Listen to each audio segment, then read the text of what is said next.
Good morning दोस्तों, मैं सुप्रिया स्वागत करती हूँ आपका डिकोड एग्जाम में। फ्रेंड, आज के करंट अफेयर्स के क्लास में हम डिस्कस करेंगे 13 फरवरी से रिलेटेड जितने भी न्यूज़ हैं, जितने भी इवेंट्स हैं जो हमारे एग्जाम के लिए इंपॉर्टेंट है, हम उन्हें एक एक करके यहाँ पे देखेंगे।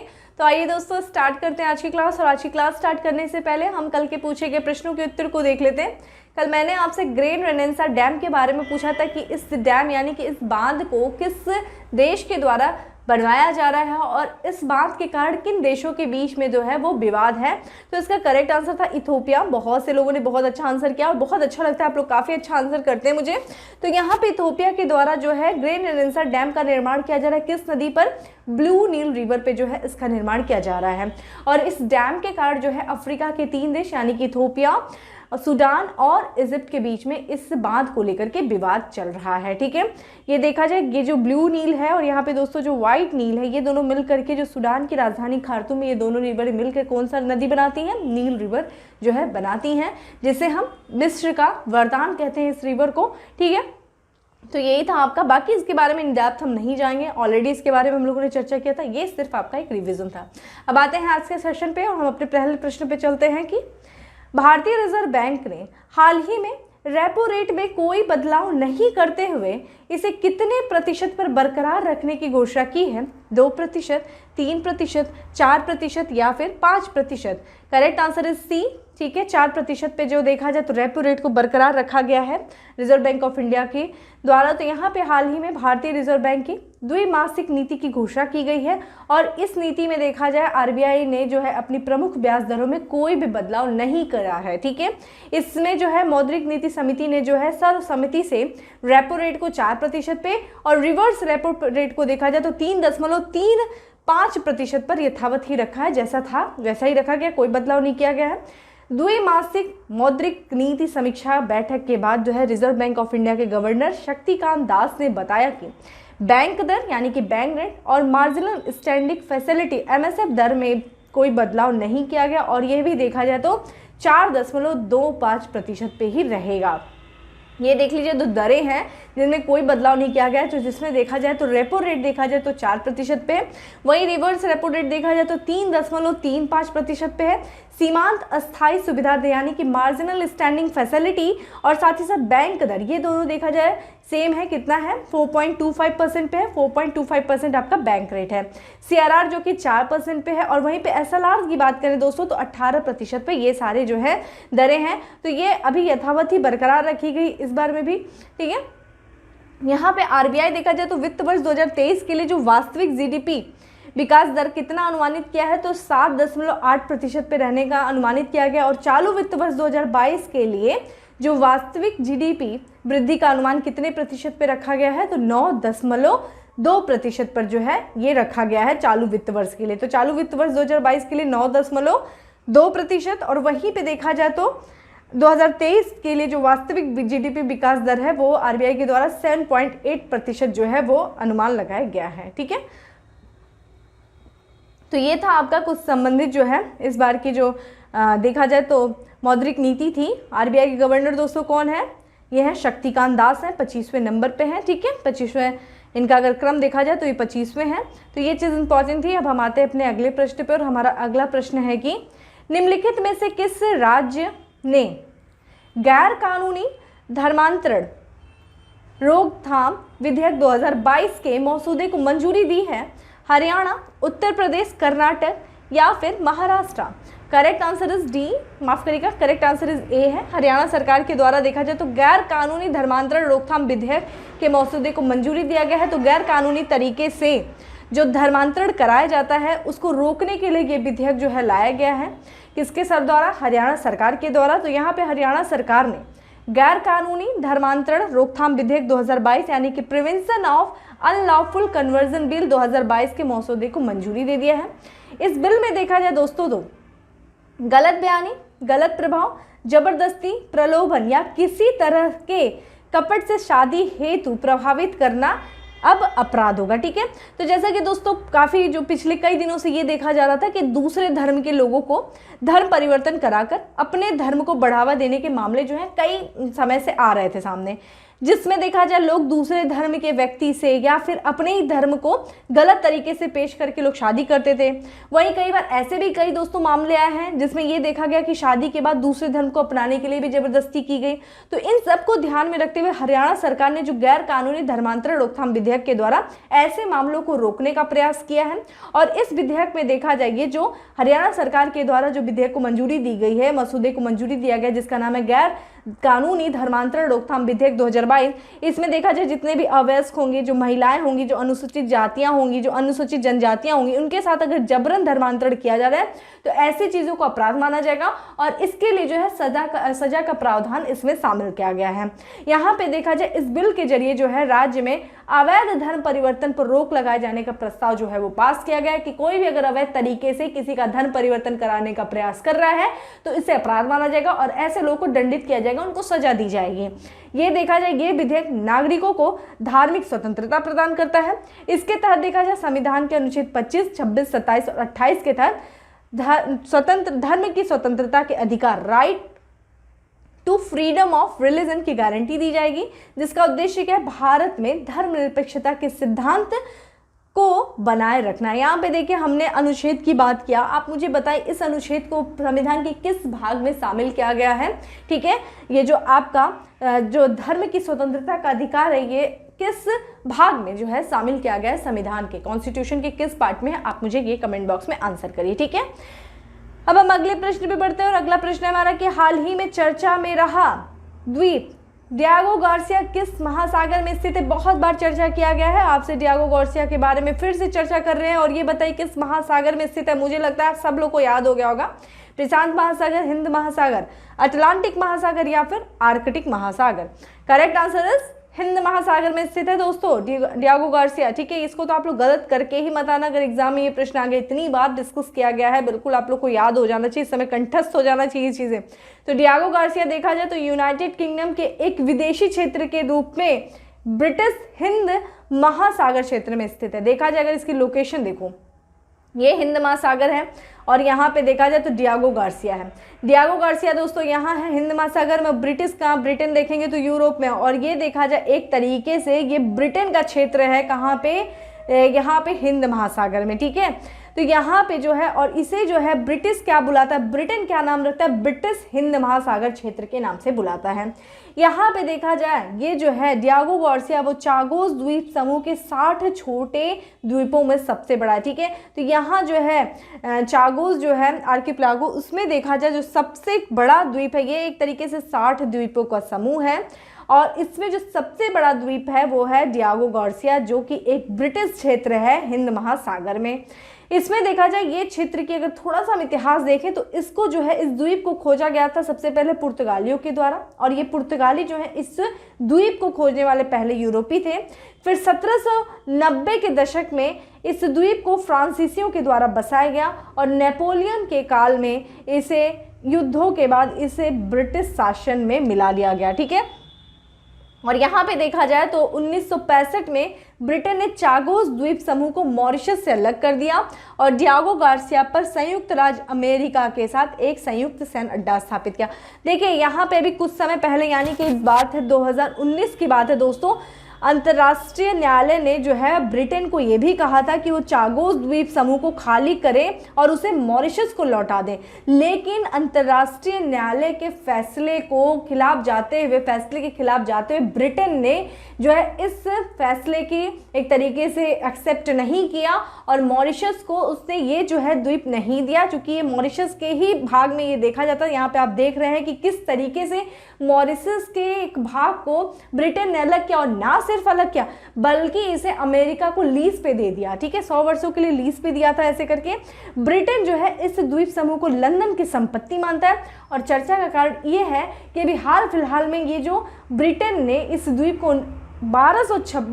2036 तक डियागो गार्सिया का उपयोग करने के लिए संयुक्त राज्य अमेरिका के साथ एक पट्टे समझौते का नवीकरण किया है। तो जो द्वीप दिया था संयुक्त राज्य अमेरिका को इस्तेमाल करने के लिए, एक तरीके से एयर बेस है संयुक्त राज्य अमेरिका का यहाँ पे, तो उसको इसने फिर से जो है रिन्यूअल किया है और इसको 2036 तक फिर से इसको जो है बढ़ा करके दे दिया, जिसके कारण से ये द्वीप फिर से जो है वो चर्चा में बना हुआ है। ठीक है, तो अगर हम इस द्वीप को देखें दोस्तों तो चागोस द्वीप समूह जो है हिंद महासागर में एक द्वीप समूह है और यहाँ पे देखा जाए तो ये उत्तरी महाद्वीप के दक्षिण हिस्से से लगभग कितने मील की दूरी पर देखेंगे आप तो 1000 मील जो कि 1600 किलोमीटर के दक्षिण पर स्थित है। ठीक है, और यहाँ पे देखा जाए 19वीं शताब्दी में जैसा कि बात हुआ चागोस पे देखा जाए तो चागोस है वो मॉरिशस से शासित होता था, जो कि उस समय क्या था, ये ब्रिटिश का उपनिवेश हुआ करता था। ठीक है, फिर उसके बाद जैसा कि हम लोगों ने बात किया कि ब्रिटेन की सरकार जो है इसे ब्रिटिश हिंद महासागरीय क्षेत्र के रूप में संदर्भित करती है।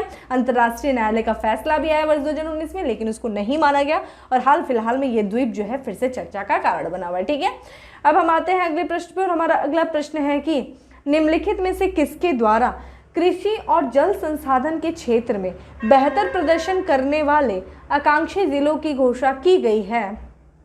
कृषि एवं किसान कल्याण मंत्रालय, नीति आयोग, वित्त मंत्रालय, कृषि विभाग। तो इसका करेक्ट आंसर क्या हो जाएगा दोस्तों?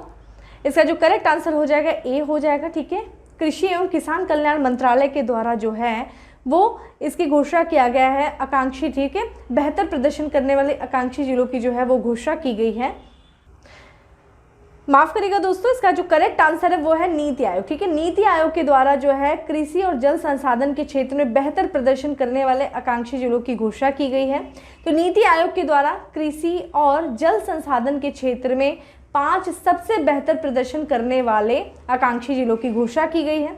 आयोग की जो है नीति आयोग की डेल्टा रैंकिंग के अनुसार उड़ीसा का मलकानगिरी जिला पहले स्थान पर रहा है। ठीक है, इसमें देखा जाए तो, और वहीं जो है उड़ीसा के बाद देखा जाए तो मध्य प्रदेश के छतरपुर, जम्मू कश्मीर के बारामूला, झारखंड के रामगढ़ और बिहार के बेगूसराय जो है वो उनके स्थान आए। तो अगर यहाँ पे देखा जाए जो नीति आयोग के द्वारा कृषि और जल संसाधन के क्षेत्र में 5 सबसे बेहतर प्रदर्शन करने वाले आकांक्षी जिलों में जो पहला स्थान था, तो इसमें देखा जाए उड़ीसा का जो मलकानगिरी जिला है वो पहले स्थान पे था और फिर दूसरे स्थान पे मध्य प्रदेश का छतरपुर, फिर तीसरे स्थान पे जम्मू कश्मीर का बारामूला, तो चौथे स्थान पे देखा जाए तो झारखंड के रामगढ़ और फिर 5वें स्थान पे बिहार के बेगूसराय जो है वो रहा है। अगला है हमारा आइडिया डेटाबेस किस मंत्रालय से संबंधित है? गृह मंत्रालय, वित्त मंत्रालय, महिला एवं बाल विकास मंत्रालय या फिर कृषि एवं विकास कल्याण मंत्रालय। ठीक है, यहाँ पे कृषि एवं किसान कल्याण मंत्रालय दोस्तों इसका ये करेक्ट आंसर है। ठीक है, कृषि एवं विकास कल्याण मंत्रालय के द्वारा जो है ये एक तरीके से यहाँ पे देखिए गलत है, यहाँ पे किसान कल्याण मंत्रालय था। कृषि एवं किसान कल्याण मंत्रालय के द्वारा जो है आइडिया डेटाबेस जो है संबंधित है। तो कृषि एवं किसान कल्याण मंत्रालय ने किसान डेटाबेस को केंद्र में रखते हुए विभिन्न कृषि सेवाओं को निर्मित करने का कार्य किया है। इस संदर्भ में मंत्रालय ने देखा जाए तो भारतीय कृषि डिजिटल पारितंत्र यानी कि India digital economy of agriculture को अंतिम रूप देने की प्रक्रिया में है, जो किसान डेटाबेस के निर्माण के लिए एक रूपरेखा तैयार करता है। ठीक है, यहाँ पे देखिए आइडिया का फुल फॉर्म पता होना चाहिए। ठीक है, आइडिया का full form India digital ecosystem of agriculture. इस दिशा में पहले ही मंत्रालय ने सरकार के विभिन्न विभागों तथा स्तरों पर सार्वजनिक रूप से उपलब्ध डेटा का उपयोग कर तथा उन्हें डिजिटल भूमि रिकॉर्ड को जोड़कर किसानों के एक केंद्रीय डेटाबेस के निर्माण का कार्य शुरू कर दिया है। प्रस्तावित किसानों के डेटाबेस में प्रधानमंत्री किसान योजना के तहत पंजीकृत किसान ही शामिल किए जाएंगे। ठीक है, तो इसमें जो डेटाबेस है उसमें उन्हीं किसानों को शामिल किया जाएगा जो कि पंजीकृत होंगे। किसके तहत? प्रधानमंत्री किसान योजना के तहत जो है पंजीकृत होंगे, उन्हीं को ये जो है शामिल किया जाएगा। ठीक है, तो आइडिया डेटाबेस किससे संबंधित है? कृषि एवं किसान कल्याण मंत्रालय से संबंधित है। ठीक है, अगला है हमारा कि भारतीय वैज्ञानिकों ने किस राज्य में व्हाइट चिक्ड मकाक की उपस्थिति को रिकॉर्ड किया है? अरुणाचल प्रदेश में, सिक्किम में, केरल में, असम में। करेक्ट आंसर इस ए है, अरुणाचल प्रदेश में जो है व्हाइट चिक्ड मकाक की उपस्थिति को दर्ज किया गया है। तो हाल फिलहाल में जो है जियोलॉजिकल सर्वे ऑफ इंडिया के जो वैज्ञानिक हैं उन्होंने देश में एक नई स्तनपायी प्रजाति जिसका नाम क्या है? व्हाइट चिक्ड मकाक, जिसे हम अन्य नाम से भी जानते हैं, जिसका अन्य नाम देखा मकाकू ल्यूकोजेनिस जो है इस नाम से जाना जाता है। इसकी खोज की है, कहाँ पे की है इसकी खोज? तो ये देखा जाए तो अरुणाचल प्रदेश में किया गया। और ध्यान रखिएगा इस प्रजाति को सबसे पहले चीन में देखा गया था वर्ष 2015 में, और इससे पहले जो भारत में इसके अस्तित्व के बारे में पता तक नहीं था। लेकिन अभी वैज्ञानिकों ने जो है अरुणाचल प्रदेश के सुदूर अंजो जिले में इसकी उपस्थिति का पता लगाया है। नवीनतम खोज के साथ ही देखा जाए तो भारत में जो स्तनपायी जानवरों की संख्या कितनी हो गई है, तो 437 से बढ़कर के 438 हो गई है। अगर हम व्हाइट चिक्ड मकाक की बात करें तो इसके देखिए गाल सफ़ेद होते हैं, जैसा कि आप यहाँ पे पिक्चर देख रहे हैं, और इसकी जो गर्दन होती है लंबी होती है, उसी के साथ साथ इसके गर्दन पे जो घने बाल होते हैं, और इसकी जो पूंछ होती है लंबी होती है, और यह अन्य मैकॉक से काफ़ी अलग होता है, और यह दक्षिण पूर्व एशिया में खोजा गया अंतिम स्तनपायी भी है। ठीक है, तो ये चीज़ इंपॉर्टेंट है आपके लिए कि अभी हाल फिलहाल में व्हाइट चिक्ड मकाक, ठीक है, खोजा गया है। उपस्थिति दर्ज की गई भारत में, कहाँ पर? अरुणाचल प्रदेश में की गई। ठीक है, नेक्स्ट है हमारा, हाल ही में जारी आंकड़ों के अनुसार मुंबई में वायु प्रदूषण के उच्च स्तर के पीछे क्या कारण है? जंगल की आग, धूल भरी आंधी, कारखाने के धुएं, या फिर ईंधन दोहन।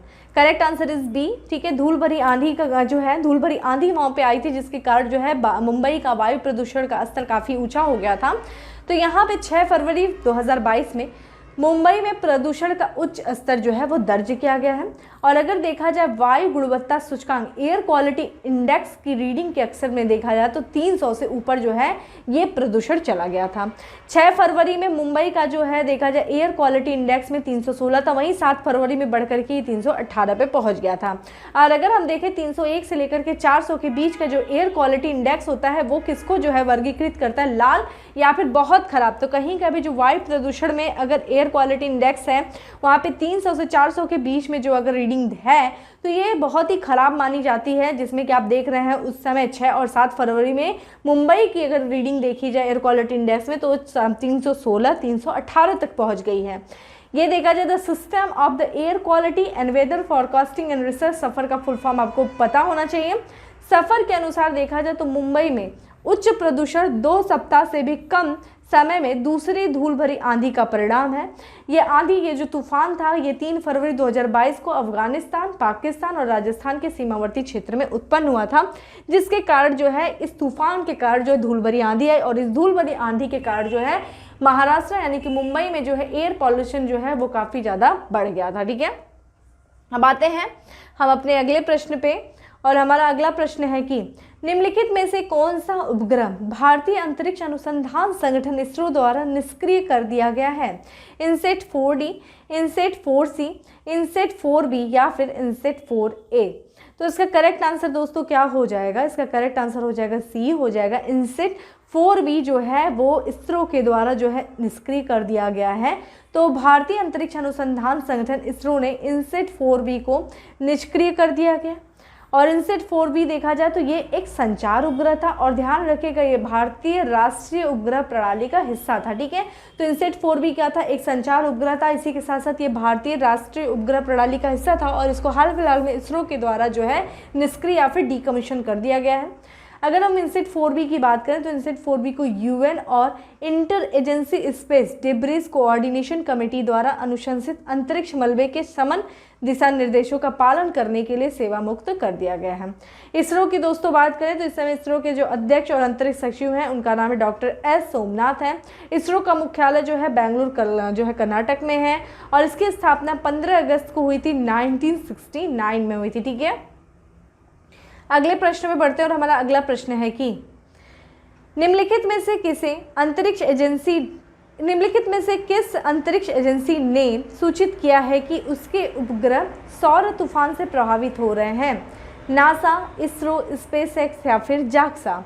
तो इसका करेक्ट आंसर क्या हो जाएगा? सी हो जाएगा। स्पेसएक्स के द्वारा जो है ये सूचित किया गया है कि उसके जो उपग्रह हैं वो सौर तूफान से प्रभावित हो रहे हैं। तो भी हाल फिलहाल में जो एलन मस्क के स्टारलिंक ने दर्जनों उपग्रह खो दिए जो लॉन्च होने के एक दिन बाद भूचुंबकीय तूफान में फंस गए थे। एलन मस्क की कंपनी है जो है स्पेसएक्स, इसके द्वारा लॉन्च की गई जो high speed internet Starlink satellite में से कुछ भूचुंबकीय तूफान की वजह से जो है वो तबाह हो गए। तो ये जो high speed internet Starlink satellite जो उपग्रह जो लॉन्च किया गया था किसके द्वारा? स्पेसएक्स के द्वारा। तो अभी हाल फिलहाल वो जो है भूचुंबकीय तूफान की वजह से वो तबाह हो गए। तो यहाँ पे जो पिछले हफ्ते इस कंपनी ने जो देखा जाए तो ये अंतरिक्ष कंपनी ने जो कि किसके स्टारलिंक के द्वारा 49 छोटे उपग्रह लॉन्च किए गए थे, और इसमें से देखा जाए 40 जो है इसमें से 40 जो है ने फिर से वातावरण में प्रवेश किया और वो क्या हो गए, तबाह हो गए पूरी तरीके से। तो ध्यान रखिएगा, भूचुंबकीय तूफान से तबाह होने का जो है, तबाह हुए हैं किसके, स्पेसएक्स के जो है उपग्रह थे, ठीक है। तो यहाँ पे जो है कौन से जो है किस कंपनी के उपग्रह थे जो सौर तूफान से प्रभावित हुए, तो स्पेसएक्स किसकी कंपनी है, एलन मस्क की, ठीक है। और आज के अपने लास्ट क्वेश्चन पे चलते हैं कि सरिस्का टाइगर रिजर्व किस राज्य में स्थित है, उड़ीसा, मध्य प्रदेश, गुजरात या फिर Rajasthan. Correct answer is D, ठीक है। राजस्थान में जो देखा जाए सरिस्का टाइगर रिजर्व जो है वो स्थित है। तो सरिस्का टाइगर रिजर्व जो है राजस्थान के अलवर जिले में स्थित है और यहाँ पे देखा जाए जून 2020 के आसपास जो है इस टाइगर रिजर्व में पर्यावास प्रबंधन हैबिटेट मैनेजमेंट की शुरुआत की थी और इसके कारण जो है इस सरिस्का जो टाइगर रिजर्व में बाघों की संख्या में वृद्धि हुई है, ठीक है। वह जून 2020 में जो है पर्यावास प्रबंधन की व्यवस्था की गई थी, शुरुआत की गई थी। इसके बाद से यहाँ पे जो है टाइगर्स की जो संख्या में वृद्धि हुई है और ये वृद्धि होकर कितनी हो गई है, ये 25 हो गई, ठीक है। अगर हम बात करें कि राजस्थान में कितने टाइगर रिजर्व वर्तमान में, तो 4 टाइगर रिजर्व है और यहाँ पे कौन कौन से, Ranthambore tiger reserve, Sariska tiger reserve, Mukundra hills tiger reserve और रामगढ़ विषधारी जो है वन टाइगर रिजर्व, ठीक है। ये जो है 4 जो है राजस्थान में टाइगर रिजर्व। वैसे देखा जाए तो 53 टाइगर रिजर्व है इस वर्तमान में और जो 53वां टाइगर रिजर्व वो छत्तीसगढ़ का टाइगर रिजर्व है, ठीक है। छत्तीसगढ़ का टाइगर रिजर्व है और इसके बारे में, इसका नाम आप मुझे बताएंगे इसका नाम क्या है। और देखिए हमें आंसर और करिए कि यहाँ वर्तमान में जो है कौन से है स्टेट में सर्वाधिक जो टाइगर हैं, जिसे हम टाइगर स्टेट की संज्ञा देते हैं, सर्वाधिक टाइगरों की संख्या जो है या बाघों की संख्या किस राज्य में है। और फिर से इसका नाम मुझे बताइए, जो छत्तीसगढ़ का जो टाइगर रिजर्व जो बना है 53वां टाइगर रिजर्व, उसका नाम बताइए, ठीक है। ये था हमारा आज का एमसीक्यू। मैंने आज बहुत ज़्यादा आपसे प्रश्न नहीं पूछा, कारण संडे है, एंजॉय करिए आज। बाकी के जितने अभी तक आपको प्रश्न दिए गए हैं उसको थोड़ा सा रिवीजन करिए। फैक्ट्स ऑफ द डे में आते हैं और इसमें देखते हैं, पहला फैक्ट्स है कि आईपीएल टीम पंजाब किंग्स के बैटिंग कोच ने अपने पद से इस्तीफा दे दिया। उनका नाम था वसीम जाफर, ठीक है। विश्व यूनानी दिवस मनाया गया है, कब मनाया गया है, 11 फरवरी को मनाया गया है। पुस्तक है जिसका नाम है अटल बिहारी वाजपेयी, उसकी लेखिका देखिए कौन है, सागरिका घोष जो है, इनके द्वारा अटल बिहारी वाजपेयी पुस्तक को लिखा गया। मद्रास उच्च न्यायालय के मुख्य न्यायाधीश नियुक्त किए गए हैं मनशीवर नाथ भंडारी जो है, यहाँ पे आप इनकी तस्वीर देख सकते हैं। तो मनशीवर नाथ भंडारी जो है मद्रास उच्च न्यायालय के मुख्य न्यायाधीश नियुक्त किए गए हैं। विज्ञान में महिलाओं और लड़कियों का अंतर्राष्ट्रीय दिवस, international day of women and girls in science जो है मनाया गया, 11 फरवरी को मनाया गया। और इस बार का विषय क्या था, इक्विटी, विविधता और समावेशन, जल हमें एकजुट करता है, ये इसका थीम था।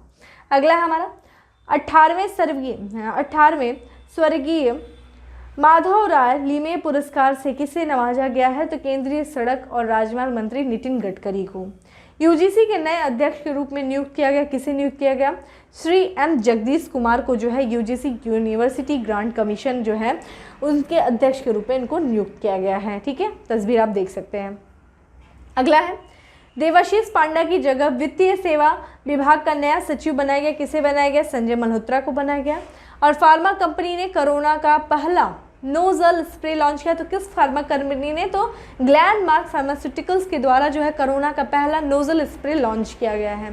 और लास्ट है हमारा फैक्ट्स ऑफ द डे में कि क्वाड 2022 मीटिंग की मेजबानी की जाएगी, किसके द्वारा, तो जापान के प्रधानमंत्री फुमियो किशिदा के द्वारा क्वाड, ठीक है।